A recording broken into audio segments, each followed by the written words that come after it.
rapporteur. La parole est à Madame Valérie Gomez-Bassac, rapporteure de la Commission des affaires culturelles et de l'éducation.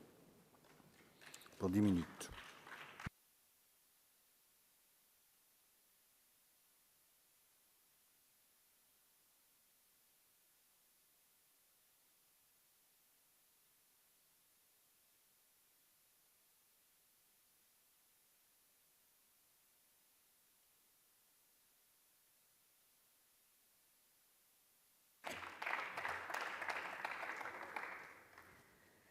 Merci, Monsieur le Président. Madame la Ministre, Madame la rapporteure générale, Messieurs les rapporteurs, mes chers collègues. Étudiantes boursières, étudiantes salariées, vacataires, à terre, vacataires avec un contrat principal extérieur, contractuel, échec à la qualification, puis qualifié, et puis recherche de poste, la difficulté d'être recruté avec des enfants en bas âge, puis enfin le recrutement. Ce parcours, c'est celui de nombreux jeunes. Ce parcours, mes chers collègues, c'est aussi le mien.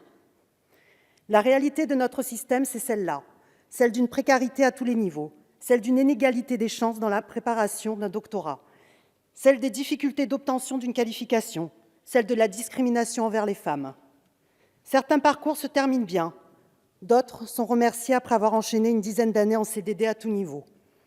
C'est donc avec une réelle fierté que je me présente devant vous comme rapporteur de ce titre 2 du projet de loi qui vient porter ces mesures d'attractivité des métiers de la recherche.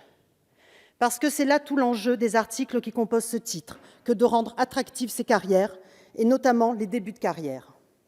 Le premier outil, ce sont les chaires de professeurs juniors.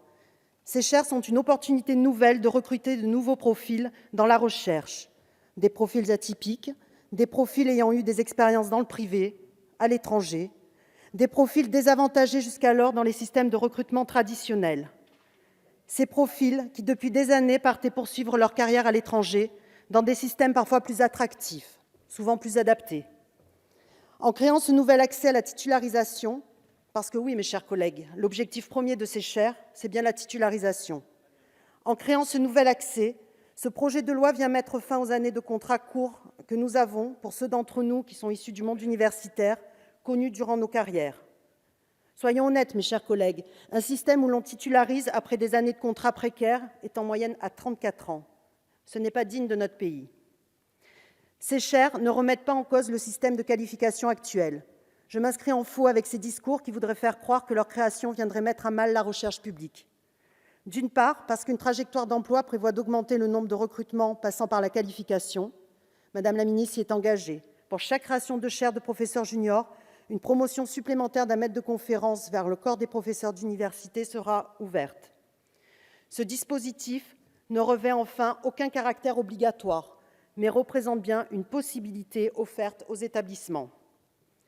Ces chaires, nous les avons mieux encadrées lors de nos travaux en commission, en limitant le plafond de recrutement à 20%, en modifiant la composition des commissions de recrutement et de titularisation afin d'encadrer toute forme de localisme, ou encore de renforcer l'égalité entre les femmes et les hommes. Elles sont une chance pour notre pays. C'est également aux contrats doctoraux et postdoctoraux que ce texte s'intéresse. Les contrats doctoraux privés viennent en effet créer un contrat plus adapté aux particularités du doctorat et surtout créer les conditions qui sécurisent davantage les parcours et le recrutement des doctorants dans le privé. Renforcer le lien avec le monde de l'entreprise ne veut pour autant pas dire que rien ne devrait être encadré.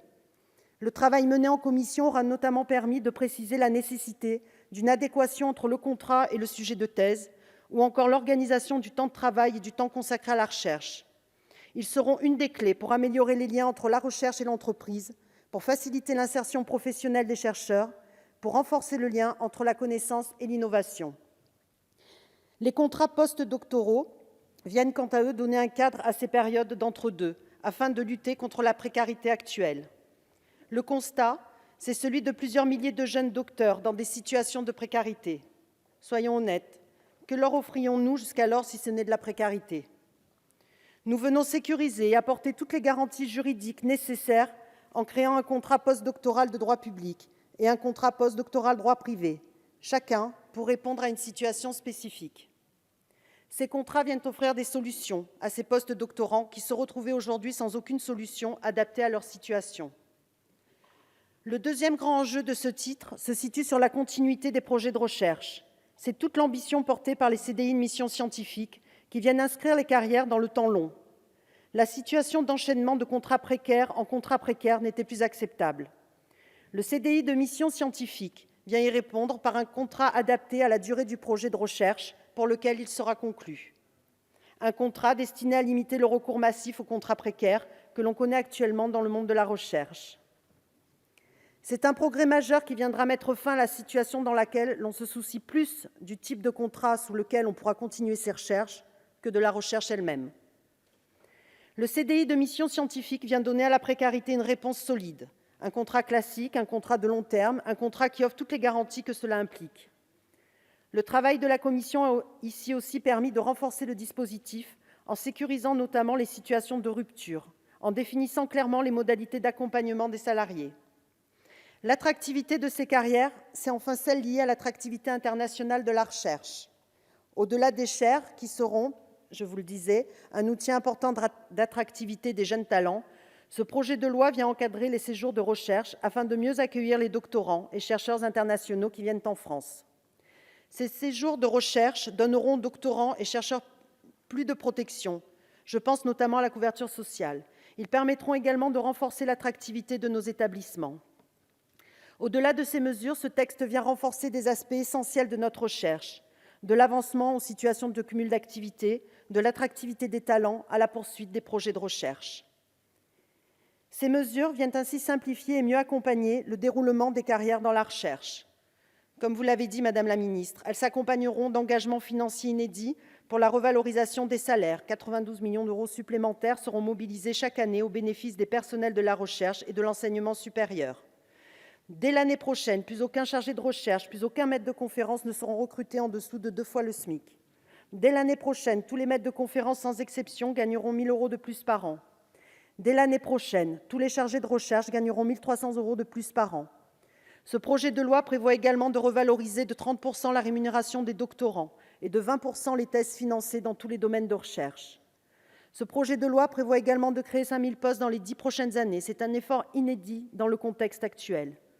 Ces mesures seront enfin renforcées par un protocole d'accord sur les carrières et les rémunérations dans l'enseignement supérieur et de la recherche, qui est actuellement en discussion avec les partenaires sociaux.